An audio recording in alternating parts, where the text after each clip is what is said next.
Okay, so while other leagues are on break, I guess this is why we love the Premier League. The Premier League never really stops, and if there's always one fixture we always look out for. It's the Boxing Day fixtures. Like traditionally, it's something that we are all used to. Games after Christmas, and the Premier League has seen like different interesting results on Boxing Day, and this time around, it is no different, especially because we have a top four that no one could have predicted at the start of the season. Liverpool in first place, Chelsea second, Arsenal third, and Nottingham Forest, the big shock, spending their Christmas at top four. That's a very big surprise. Meanwhile, the defending champions find themselves in seventh place. And speaking of City, they have won just once in their last eight games, and they actually have the worst form of any side in the Premier League in that period. So for you, Victor, do you think a home fixture against Everton is a gift from Santa or maybe another potential banana skin yet again? I'll go for gift from Santa. They should be able to get a win here.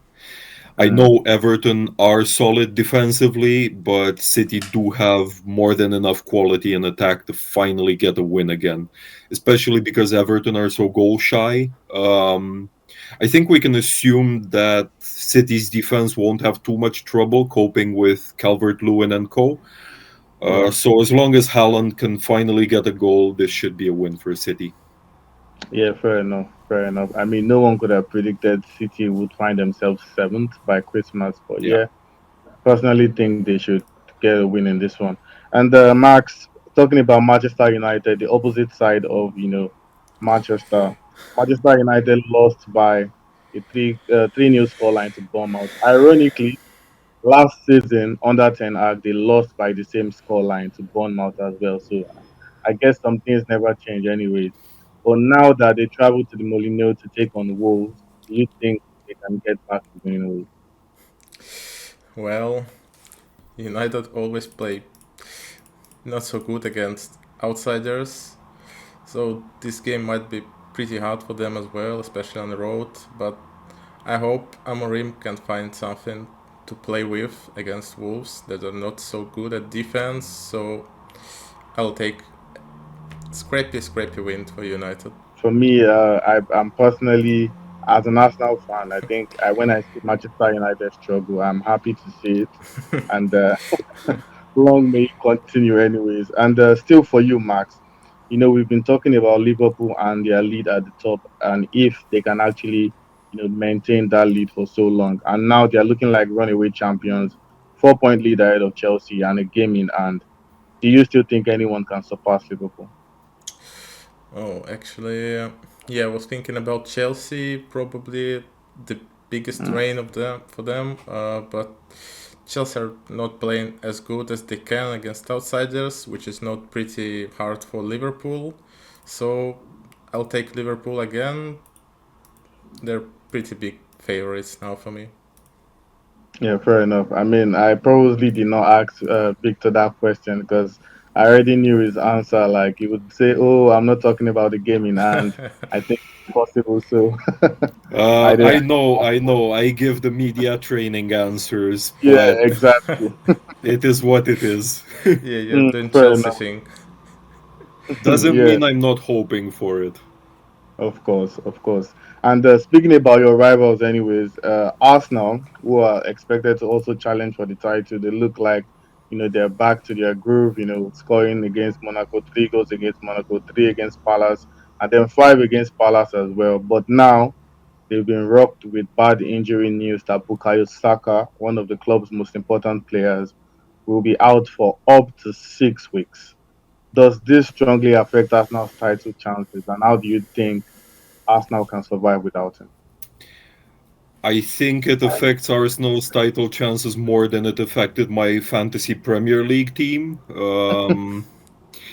Mm, It feels like they're one big injury away from their title tilt being derailed.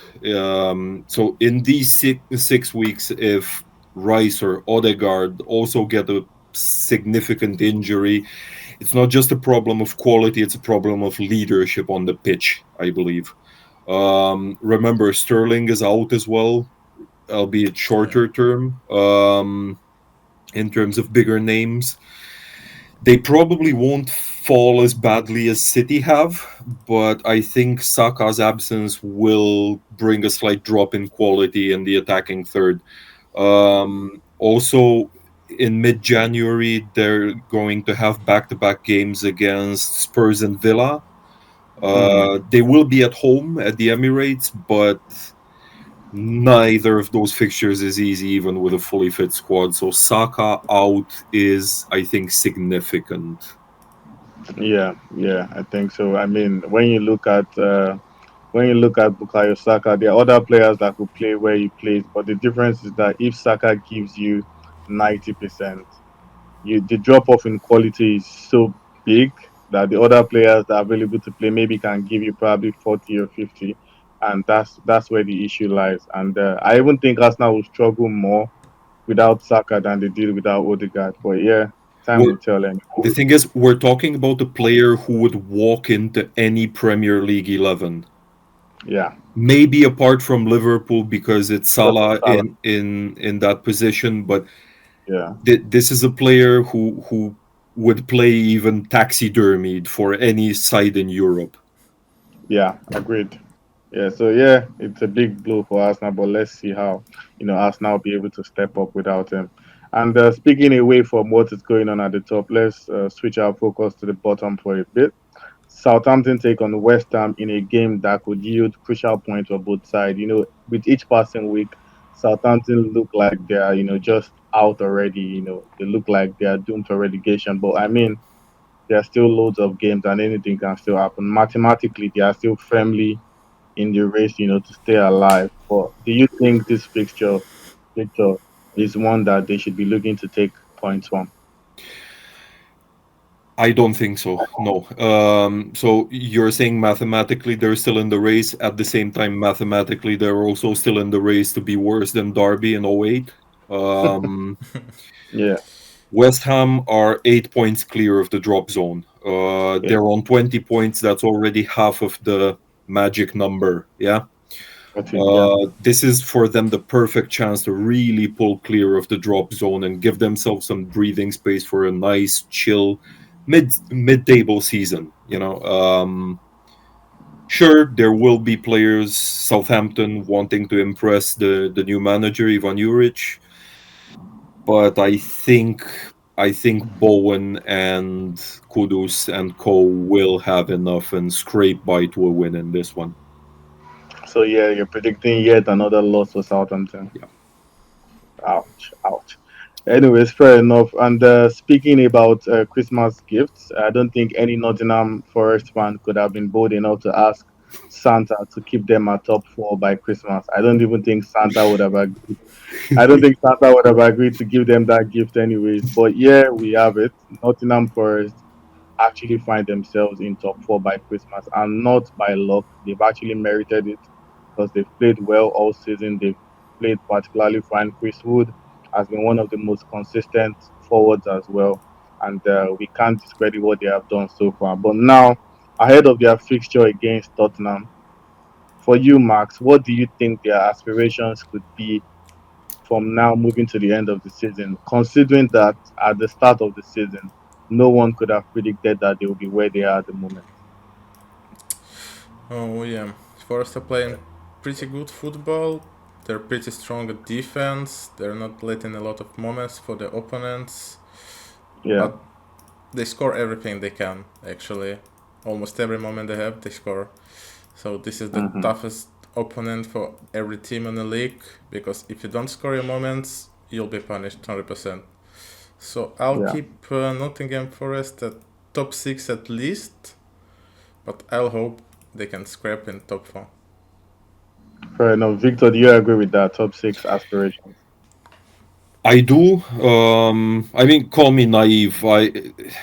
Everybody loves an underdog. Okay, so them in Europe next season, regardless which competition is going to be a sight to behold. Um, I don't think they will manage Champions League, to be honest. But I, yeah, Europa League or Conference League should be within their grasp. The way they're playing at the moment, and especially with that center back pairing That's just something that nobody would have expected. Yeah, fair enough. And speaking about Bournemouth as well, they just came in from a fixture where they beat Manchester United convincingly by 3-0 scoreline. So, do you think the euphoria of that win and the frequency over of games over the festive period could maybe see Palace get a win against Bournemouth? It's a very interesting fixture. Just like Nottingham Forest, Bournemouth are also in uncharted territory. Personally, at the end of last season, I would have said Palace would be in the position that Bournemouth are in now, because of that strong run in the spring. However, I didn't think them losing Olise will impact them so much. But still, they have enough quality to provide a surprise, I guess, given the context. Mm, um, they did beat Brighton a little over a week ago, and Brighton's a team that had higher goals for the season than Bournemouth did. mhm. So yeah, I think there's a potential for a draw in this one. Yeah, fair enough. Anyways, I think that's all we can take in our preview for the Boxing Day games.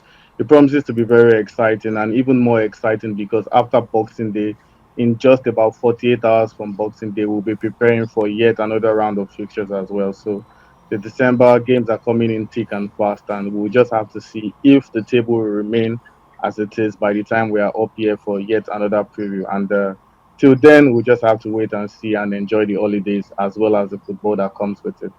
Cheers, guys. Yeah. Cheers. Yep.